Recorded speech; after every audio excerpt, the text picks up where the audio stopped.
There are three main aspects of effective classroom teaching: creating the environment for learning, developing understanding, and extending and applying knowledge. For now, we're concentrating on the first section here, creating the environment for learning. What do the classroom structures and procedures need to be for effective learning to take place? In the past few videos, we looked at the importance of setting objectives and providing feedback. Now we're going to learn how to reinforce student effort and provide suitable recognition. This is the general topic of motivation. These two aspects help the students become more motivated to learn. Now, this is a much larger topic than I can cover in these videos, however. So I have a couple of longer videos dealing with motivation specifically. If you want to go into more detail about it, see these YouTube videos. In this video, we're just going to look at some key points. Now, motivation obviously enhances achievement, but what enhances motivation? Now, this is a complex topic, that's why those other videos I referenced are longer. But here, as we look at reinforcing student effort and providing recognition of effort, we need to see that there are 4 student beliefs that feed into motivation. First is the student's belief of self-efficacy, that is, beliefs about his own competency. Does he believe that he is able to do this? Obviously, if a student doesn't believe he's able to do the work at all, if he doesn't believe he's competent to do the work, his motivation is going to go down. The second student belief that's important is a belief about control. This is beliefs about his ability to influence the outcome. We don't want the student to be thinking, it doesn't matter what I do, so why try? See, there he believes that the results are out of his control. That it's not a matter of what he does, it's that perhaps it's the teacher doesn't like him, or that the other students aren't doing what they're supposed to do, or whatever else it might be, that the student is not in control of the results, that somebody else is. If he doesn't believe he's in control of the results, then he's not going to be motivated to work. Third is the idea of intrinsic motivation. That is, our student should come to have a desire for self-satisfaction or pleasure rather than from external rewards.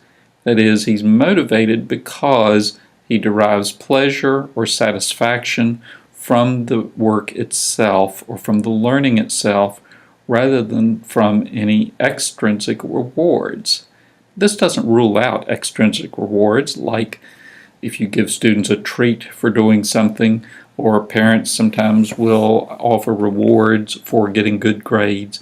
This doesn't mean that those are always bad, but it means that we want to focus our students on intrinsic motivation, on learning for the sake of the learning, rather than just on what rewards they can get out of it.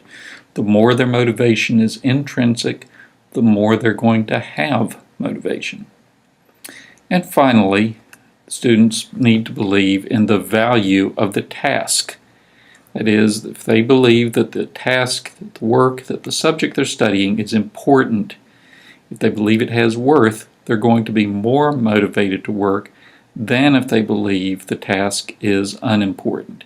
This gets into the area where students often say, why do we need to do this stuff? If they see no value in the work, if they see no value in the learning, they're going to be less motivated to work on it.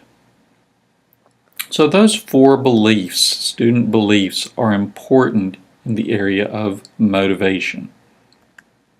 But here are some other thoughts that come into play regarding motivation. First, we want to support the student's motivation to learn. We want to reward, we want to do things that support his motivation to learn and don't lead them to conclude that the goal is earning rewards. This was back from the last point as well. We want the students, we want to do things that encourage them and let them see the value in learning itself and not just in earning the rewards. Now, this also feeds into the idea of a growth mindset. Again, this is something that is popular in the last few years in education, especially the work of Carol Dweck, who developed this idea or promotes this idea. The idea that students can learn given the proper effort, that their success is not just a matter of their own giftedness. Now, giftedness plays a part. We can be sure about that. Some students are going to be more gifted in the areas of math and science, for example, and less gifted in English language arts. That's fine, but they can still find success even in areas where they're not especially gifted if they put forth the effort. This is what we want students to see, that even in those areas they can succeed, that they can see a relationship between their effort and their achievement. And so we need to recognize proper effort when it happens. And then our praise and recognition needs to be focused on mastery, not on comparison. For example, if you are giving your students speed drills in math, you can say, and you can praise a student, you finished your speed drill in 60 seconds, rather than saying, you were the first one finished with the speed drill. See, the second thing, saying you were the first one finished, that's a comparative measure. And in a class, there's only one student who's going to be first. That means everybody else is not going to be succeeding if the goal is being first. Rather, if the goal is finishing within 60 seconds, then every student can do that. That's something that you could have success from all of them. It also allows differentiation. That is, you might say that this student can finish his speed drill within 60 seconds. Another student, if he finishes it in 90 seconds or 2 minutes, that's worthy of praise. Or if he's finishing his speed drill quicker than he did the day before. See, that's not comparing him to other students, that's comparing him to himself.